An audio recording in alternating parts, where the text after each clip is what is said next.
Natanz পরমাণু কেন্দ্রে হামলার পর এবার ইরানে আরো এক পারমাণবিক কেন্দ্রে কার্যত হামলা চালিয়েছে ইসরায়েল। নেতানিয়াহু সকালবেলায় আমরা দেখিয়েছি, নেতানিয়াহু তিনি পরিষ্কার জানিয়ে দিয়েছিলেন ইরানকে ফল ভোগ করতে হবে। এবং এই মুহূর্তে আপনারা দেখতে পাচ্ছেন যে ছবি ইরানের আরাক পারমাণবিক কেন্দ্রে, সেখানে ব্যাপক হামলা চালিয়েছে ইসরায়েল। দেখতে পাচ্ছেন গোটা আকাশ কার্যত কালো ধোঁয়ায় ঢেকে গিয়েছে। সেই মুহূর্তের ছবি আমরা আপনাদের কাছে তুলে ধরছি। এই মুহূর্তে আরাক পারমাণবিক কেন্দ্রে ভয়ঙ্কর বিস্ফোরণ এবং ইসরায়েলের পক্ষ থেকে এই হামলা চালানো হয়েছে বলে আমরা জানতে পাচ্ছি। এই মুহূর্তে আরো একবার আপনাদেরকে জানাবো, তেহরানের দক্ষিণ পশ্চিমে অবস্থিত 250 কিলোমিটার দূরে অবস্থিত এই আরাক পারমাণবিক কেন্দ্র। এই মুহূর্তে আরো একবার জানাবো, আরাক পারমাণবিক কেন্দ্রে ভয়ঙ্কর বিস্ফোরণ। আর জানাবো এই মুহূর্তে তেহরান থেকে দক্ষিণ পশ্চিম 250 কিলোমিটার দূরে এই আরাক পারমাণবিক কেন্দ্র। 2015 সালে এই আরাক পারমাণবিক স্থাপনা বা এই কেন্দ্রটি তৈরি করা হয়েছিল, সেই ছবি আপনাদের দেখাচ্ছি। অন্যদিকে দেখাচ্ছি যে সোহরার যে হাসপাতালে আজকে হামলা চালানো হয়েছে, সেই হাসপাতালেও ধ্বংসস্তূপ, গোটা বিল্ডিংটি কার্যত ধূলিসাৎ হয়ে গিয়েছে। একের পর এক দেহ সেখান থেকে বের করা হচ্ছে। আপনাদের একই সঙ্গে আরো একটি ছবি যেটা দেখাচ্ছি এই মুহূর্তে, দেখুন কি ভয়ঙ্কর বিস্ফোরণ ঘটানো হয়েছে আরাক পারমাণবিক কেন্দ্রে। এই মুহূর্তে সেই ছবি আপনাদের কাছে তুলে ধরছি।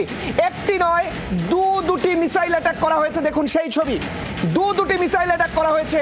আপনাদের আরো একবার দেখাচ্ছি, এখানে একটি বিস্ফোরণ, এখানে একটি বিস্ফোরণ, দুটি বিস্ফোরণ, এবং কতটা দূর পর্যন্ত তার কালো ধোঁয়া পৌঁছেছে। গোটা আকাশ কার্যত কালো হয়ে গিয়েছে ইরানের।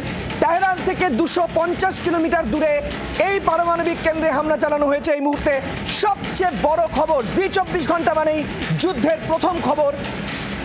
আপনাদের সেই ছবি এই মুহূর্তে দেখাচ্ছি। দূরপাল্লার মিসাইল দিয়ে হামলা চালানো হয়েছে ইরানের এই আরাক পারমাণবিক কেন্দ্রে।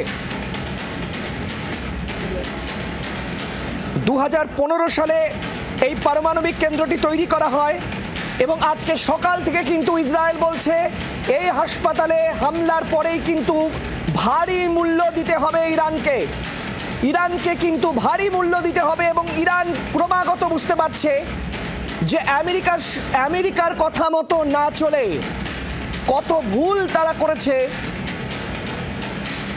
এখনো পর্যন্ত একাধিক পারমাণবিক কেন্দ্রে পর হামলা চালানো হচ্ছে। প্রায় 6 থেকে 7টি পারমাণবিক কেন্দ্রে ভয়ঙ্কর বিস্ফোরণ হয়েছে। গতকাল নাতানজের পর আজ আরাক পারমাণবিক কেন্দ্রে এই বিস্ফোরণ।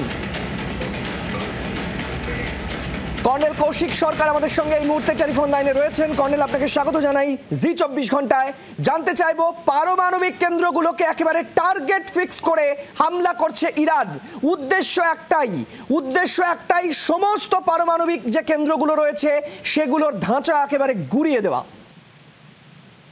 হ্যাঁ, এটা শুরুতেও এটা প্ল্যান করা হয়েছিল। ইসরায়েল তো এইভাবেই প্ল্যানে এগিয়েছিল যে ওদের নিউক্লিয়ার সাইট গুলোকে একদম শেষ করে দেবে, যাতে ওরা কোনো রকম ভাবে নিউক্লিয়ার ওয়েপেন্স যাতে বানাতে না পারে, বা যদি বানিয়ে থাকে সেগুলো যেন ধ্বংস করার একটা রাস্তা বের করা যায়, রেডিয়েশন এগুলো নষ্ট করা যায়, সেই রকম একটা পরিস্থিতি করেই পরিকল্পনা করেই মানে ইসরায়েল কিন্তু এগিয়েছিল। এবং সেই জন্য এগুলো একটার পর একটা হচ্ছে। আর এখন যখন ইউএসএ একটা বড় হাত ওর উপরে রেখে দিয়েছে যে গো অ্যাহেড, আমরা আছি এবং আমরাও 24 ঘন্টার মধ্যে এমন একটা কিছু করে বসবো যেখানে ওদের যে ফরগোতে যে ইয়েটা আছে, ওয়েপেন সাইটটা আছে, যেটা অনেক মাটির তলায়, সেটাতে ডিস্ট্রয় করার জন্য B-52 লাগিয়ে হয়তো তারাও ডিস্ট্রয় করবে। তো এটা একটা পরিকল্পনা আছে এবং এটাতে মানে কিন্তু এটা আরো বাড়বে কিন্তু নেক্সট 24 আওয়ার্সে, এটাই আমার ধারণা। বেশ, ধন্যবাদ আমাদের সঙ্গে থাকার জন্য। এই যুদ্ধের ছবি আমাদেরকে আরো খানিকটা সময় দেখতে হবে, এমনটাই কিন্তু বলছেন একেবারে যারা এই যুদ্ধকে বর্ণনা করছেন। কর্নেল খুব পরিষ্কার করে বললেন যে এই যুদ্ধ চলবে দীর্ঘমেয়াদী, তিনি স্পষ্টভাবে জানিয়ে দিলেন। বাংলার আওয়াজ, বাঙালির আবেগ, জি24 ঘন্টা।